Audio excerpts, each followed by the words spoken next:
할렐루야, 반갑습니다. 9월 29일 수요일 새벽 묵상 나오신 여러분들 우리 주님의 이름으로 환영합니다. 오늘도 주님이 깨워주셨고 또 한날을 새로이 살아갈 수 있도록 인도하신 우리 주님께 감사하면서 은혜 받는 귀한 새벽 시간 될 수 있기를 소망합니다.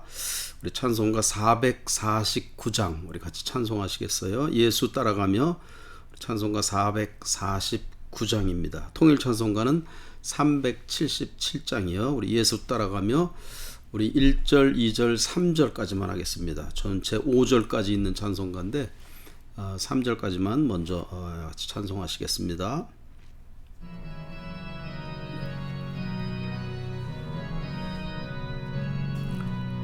예수 따라가며 복음 순종하면 우리 행할 길 완하겠네. 주를 의지하며 순종하는 자를 주가 늘 함께 하시리라. 의지하고 순종하는 길은 예수 안에 즐겁고 복된 길이로다. 애를 당하거나 우리 고생할 때 주가 위로해 주시겠네. 주를 의지하며 순종하는 자를 주가 안위해 주시리라. 아멘. 의지하고 순종하는 길은 예수 안에 즐겁고 복된 길이로다. 남의 짐을 지고 슬픔 위로하면 주가 상급을 주시겠네. 주를 의지하며 순종하는 자를 항상 복 내려 주시리라멘. 의지하고 순종하는 길은 예수 안에 즐겁고 복된 길이로다. 아멘. 기도하겠습니다. 전능하신 하나님 감사합니다. 오늘도 약속의 말씀으로 저희들을 일깨워 주시고 진리 가운데로 인도하시기 원하시는 우리 주님이신 것을 믿습니다. 진리의 영이신 성령님이시여 역사하여 주시어서 다시 새로워지게 하시고 또 한 걸음 주께 더 가까이 나아가고 우리가 1cm 1cm 주님 닮아가고 성장하는 우리들이 될 수 있도록 도와주시옵소서. 오늘도 말씀 가운데 은혜 받게 하시고 기도할 때 응답 받게 하여 주시고 우리 가운데 어려움 당하고 고통 가운데 있고 질병 가운데에서 참 힘들어하는 사랑하는 권속들 주님이 다 어루만져 주시고 위로하시며 새 힘을 날마다 강건함을 주님 덧입혀 주시옵소서. 예수 그리스도의 이름으로 기도하옵나이다. 아멘. 우리 하나님 말씀은 누가복음 우리 17장 11절에서 19절까지입니다. 누가복음 17장 11절부터 19절까지 좀 길죠? 9구절 표준세 번역으로 제가 읽어드리겠습니다. 누가복음 17장 11절부터 19절까지. 예수께서 예루살렘으로 가시는 길에 사마리아와 갈릴리 사이로 지나가시게 되었다. 예수께서 어떤 마을에 들어가시다가 나병 환자 10사람을 만나셨다. 그들은 멀찍이 멈추어 서서 소리를 높여 말하였다. 예수 선생님, 우리를 불쌍히 여겨주십시오. 예수께서는 보시고 그들에게 말씀하셨다. 가서 제사장들에게 너희 몸을 보여라. 그런데 그들이 가는 동안에 몸이 깨끗해졌다. 그런데 그들 가운데 한 사람은 자기의 병이 나은 것을 보고 큰 소리로 하나님께 영광을 돌리면서 되돌아와서 예수의 발 앞에 엎드려 감사를 드렸다. 그런데 그는 사마리아 사람이었다. 그래서 예수께서 말씀하셨다. 10사람이 깨끗해지지 않았느냐? 그런데 9사람은 어디에 있느냐? 하나님께 영광을 돌리러 되돌아온 사람은 이 이방 사람 한 명밖에 없느냐? 그런 다음에 그에게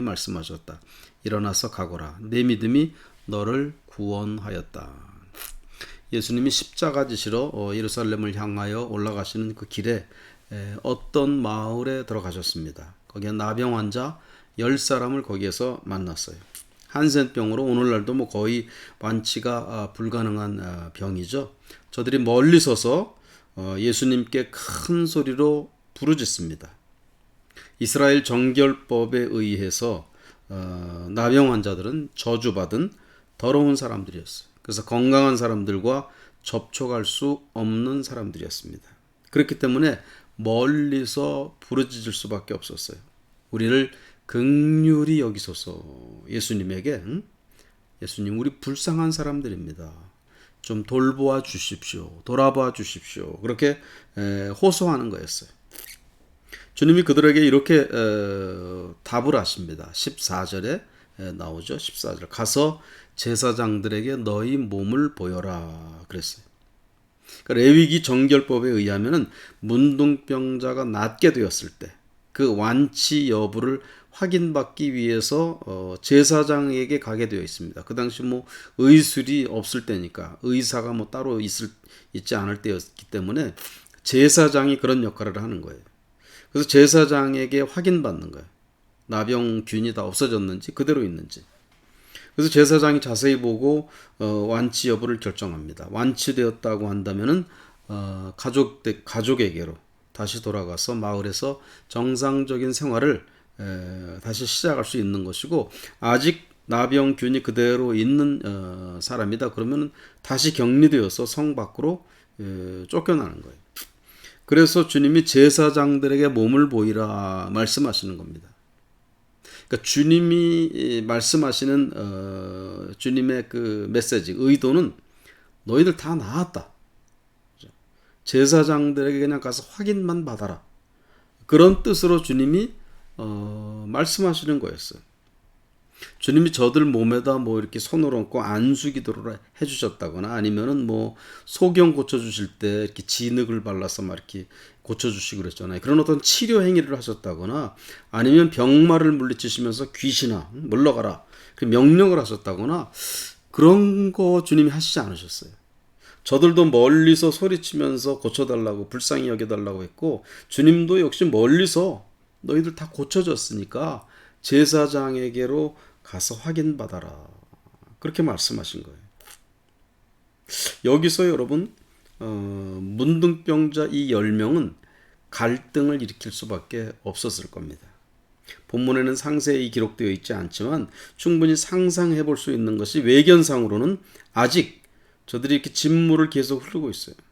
외견상으로는 아직 나병균이 있기 때문에 통증이 저들에게 계속 있어요. 만일 그 한센병으로 인해서 발가락이 뭐 문드러졌거나 아니면 발에 이상이 생겨서 뭐 걸을 수가 없게 됐다거나, 뭐 소록도 같은 데서 보면 어떤 분은 손발 뭐 다리가 다 없어서 막 기어 다녀야 하는 그런 분도 한센병으로 인해서 그런 상태인 분도 있잖아요. 그러니까 증상이 한센병 증상이 아직도 누구든지 알아볼 수 있는 아직도 나병 환자다라는 그 증상이 현저하게 있는 상태인데 예수님의 말씀 한마디로 그냥 가서 제사장에 가서 보이라 그 말씀 한마디로 성 안으로 이렇게 걸어 들어간다는 것은요 이거 쉽지 않은 일이 없습니다. 아주 위험한 일이었어요. 아직 문둥병이 자기들에게 완연한데 진물이 계속 흐르고 있고 아직 통증이 그대로 있는데 그런 상태에서 사람들 속을 뚫고 성 안으로 들어가서 제사장에게까지 간다는 것은 만일 다행히 나았다고 한다면 뭐 다행이지만은 낫지 않았다고 한다면 정결법으로 인해서 더 큰 아주 심각한 화를 당할 수도 있는 그런 상태였어요. 오늘 설교 제목이 14절 후반부에 있는 구절입니다. 그들이 가는 동안에, 이게 설교 제목이에요. 그들이 가는 동안에, as they went, 그들이 가는 동안에 나병균이 없어졌다는 거예요. 나병균이 다 없어진 다음에 저들이 일어나서 간 것이 아니라 제사장에게로 주님이 가라고 한 그 말씀만 그냥 믿고 그냥 제사장에게로 가고 있는 도중에 병이 나았다. 그런 얘기예요.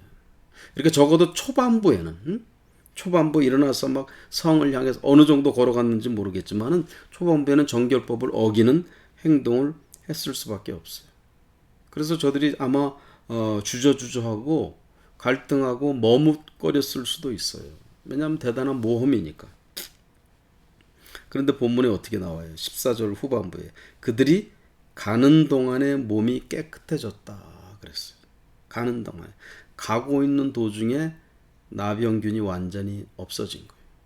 흐르던 진물이 갑자기 멈췄어요. 계속되고 있었던 그 통증이 어느 순간에 사라져 버렸어요. 병에서 깨끗해졌습니다. 어느 정도 얼마 동안 걸어가고 어느 정도 거리를 갔는지 모르겠지만은요. 잘못하면 동네 사람들로부터 돌팔매질 당할 수도 있고 당할 수도 있었을 것이고 정죄당해서 더 먼 곳으로 더 구석진 곳으로 쫓겨날 수도 있었던 거예요. 그러나 이 10명 이 나병 환자들은 주님이 제사장에게 보이라 가라 다 나았다. 그 주님의 약속의 말씀을 믿고 그냥 내가 죽으면 죽으리라. 대단한 모험이었지만은 그렇게 믿음을 가지고 주님이 가라고 하니까 간다. 그렇게 갔던 저희들이었어요. 그래서 가던 도중에 병에서 나은 겁니다. 사랑하는 여러분, 이게 순종입니다. 순종. 위험하고 손해볼 수도 있고 한 발짝 한 발짝 가는 것이 목이 타는 듯한 그런 어떤 위험한 위기의 순간인데 오직 예수님의 말씀 한마디 그거 그냥 붙잡고 하는 거예요. 제사장에게 보이라. 100% 치유된다. 제사장에게 보이라 그 말은 100% 치유된다. 치유되었다. 치유될 것이다. 그 말, 그 약속이잖아요. 제사장에 보이라 그 주님의 말씀 그것을 그냥 붙잡고 그것을 믿고 절대적인 순종을 한 거예요. 그 순종을 주님이 기쁘게 보셨고 저들의 그 순종이 그 믿음이 저들의 병을 낫게 한 그런 이유가 됐던 겁니다. 비슷한 말씀이 요한복음 2장에도 나오죠. 가나의 혼인잔치에서 한창 혼인잔치니까 막 흥이 돋았는데 포도주가 떨어졌어요. 주님의 어머니 마리아가 포도주가 떨어졌다. 아들 예수에게 이렇게 말을 해요. 주님에게 요청해요. 그리고서는 일꾼들에게 귀띔을 하기를 무슨 일이든지 예수가 시키는 대로 해라. 귀띔을 해줬어요. 주님이 일꾼들에게 물 항아리에 물을 채우라고 명령하세요. 그 물 항아리는 20 내지 30갤런 들어가는 항아리입니다. 그러니까 5갤런짜리 통 4통 아니면 6통 정도 들어가는 큰 항아리죠. 제법 큰 항아리였어요. 그래서 일꾼들이 주님이 하라는 대로 마리아가 귀띔해 준 대로 예수가 하라는 대로 그대로 했어요. 특별히 물을 가득 채웠어요. 영어 번역에 보면은 항아리 끝 가장자리에 막 흘러 딸랑딸랑 이렇게 넘칠 정도로 물을 가득 채웠다.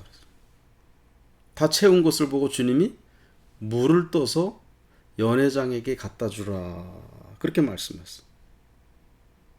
그러니까 포도주를 떠서 갖다 주어라 그것이 아니라 물 항아리에 지금 들어있는 것들은 물이에요. 근데 그 물을 떠서 연회장에게 갖다 주라. 그런 말입니다.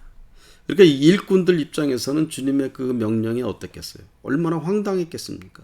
지금 포도주가 떨어져서 포도주가 필요한 건데 물을 갖다 주라고 하니까 포도주를 찾고 있는데 연회장은 물을 갖다 준다는 것. 만약에 포도주로 변하지 않고서 그냥 물을 연회장에 갖다 줬다고 한다면요. 어떤 일이 벌어졌어요? 아마 큰 벌을 당했거나 뭐 감옥에 갇히거나 뭐 매를 맞았거나 아니면 뭐 죽을 수도 있었을 거예요. 연회장을 희롱했다고. 나를 너희들이 일꾼 너희들이 희롱한다고 그랬을 거예요. 그런데 일꾼들은 주님이 하라는 대로 합니다. 그 나병 환자들이 그냥 제사장에게 가라. 그러니까 그 말 그냥 100% 믿고 순종했던 것처럼 주님이 하라고 한대. 그 물을 떠서 갖다 줘라 그러면 그냥 떠서 갖다 준 거예요. 너무나 순전하게, 너무나 순수하게 마리아가 귀띔해 준 대로 예수님이 하신 말을 그대로 순종하는 그 일꾼들이었습니다. 분명히 자기들이 뜬 거는 포도주가 아니라 물이었는데 주님이 갖다 주라 하니까 간 거예요. 변을 당하게 되면 변을 당한다. 죽게 되면 죽게 된다. 어떤 그런 각오가 있었는지 어땠는지 모르겠지만은 그 일꾼들의 그 순전한 순종, 순수한 자기 생각이나 자기의 어떤 경험치나 자기의 어떤 계산이나 주장 그것을 개입시키는 것이 아니라 그래서 주님이 하라고 하는 대로 마리아가 귀띔해 준 그대로 그저 그렇게 순종한 거예요. 그렇게 순종했을 때 정말 물이 연회장으로 가는 그 도중에 포도주로 변화되는 그런 놀라운 기적이 일어난 거예요. 여러분, 순종이 기적을 일으킵니다. 자기의 생각을 집어넣거나 자기의 경험치나 자기의 계산을 개입시키거나 자기의 생각으로 나의 어떤 필요나 나의 계산으로 따지면서 하는 것이 아니라 그냥 주님이 하라고 하니까 주님의 말씀에 그렇게 기록되어 있으니까 그렇게 온전히 순종할 때 그 순종이 우리 삶에 물을 포도주로 만들어내고 그 순종이 나병균으로 인해서 진물이 줄줄 흐르고 있는 그런 우리의 삶을 깨끗하게 기적을 일으키는 그런 순종이 되는 줄 믿습니다. 오늘 저도 그렇고 여러분도 그렇고 어려운 시대를 어려운 시간을 우리가 지나가고 있는데 특별히 이럴 때 정말 주님 앞에 순종을 보일 수 있는 주의 말씀에 있는 대로 주님이 우리에게 주시는 그 명령 하나하나를 그대로 새기면서 아주 작은 것에서부터라도 순종할 수 있는 100%내 생각을 집어넣지 않고 완전히 주님께 순종할 수 있는 그런 저와 여러분 될 수 있기를 바랍니다. 순종이 기적을 만들어낸다는 사실을 여러분 꼭 기억하시면서 그런 주님의 놀라운 기적, 은혜를 체험할 수 있기를 주님의 이름으로 축원드립니다. 아멘. 기도하겠습니다. 전능하신 하나님 감사합니다.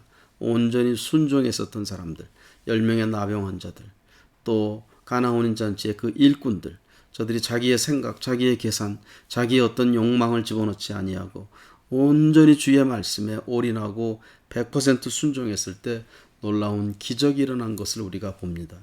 오늘 우리의 삶에서도 순종할 수 있게 하여 주시고 나의 필요나 나의 생각이나 나의 욕심으로 행하지 아니하고 온전히 주의 말씀에 순종할 수 있는 우리가 될 수 있도록 도와주시옵소서. 순종으로 인해서 기적이 일어난다는 나의 순전한 순종으로 인해서 하나님의 놀라운 기적이 일어난다는 사실을 깨닫게 하시고 오늘도 순종하고 주의 말씀에 온전히 기쁨으로 따를 수 있는 우리들이 될 수 있도록 인도하여 주시옵소서. 예수 그리스도의 이름으로 기도하옵나이다. 아멘. 앞에서 불렀던 449장 예수 따라가며 4절 5절 하시고 주기도문으로 마치겠습니다. 4절, 우리 받은 것을 주께 다 드리면 4절과 5절만 하시고 주기도문 하시겠습니다.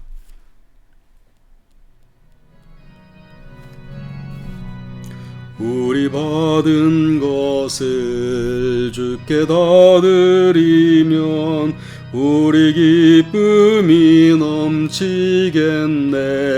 주를 의지하며 순종하는 자를 은혜 풍성케 하시리라면 의지하고 순종하는 길은 예수 안에 즐겁고 복된 길이로 주를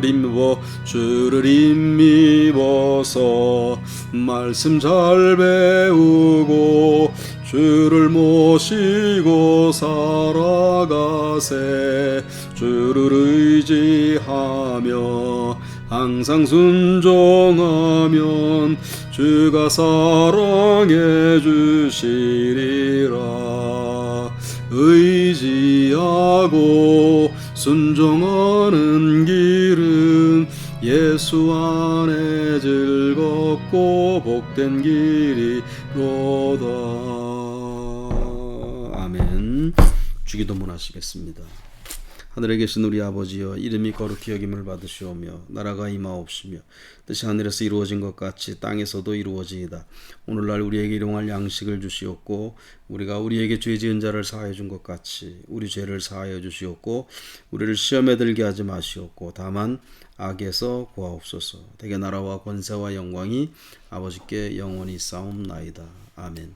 감사합니다. 샬롬. 내일 새벽 5시 반에 또 뵙겠습니다. 샬롬. 고맙습니다.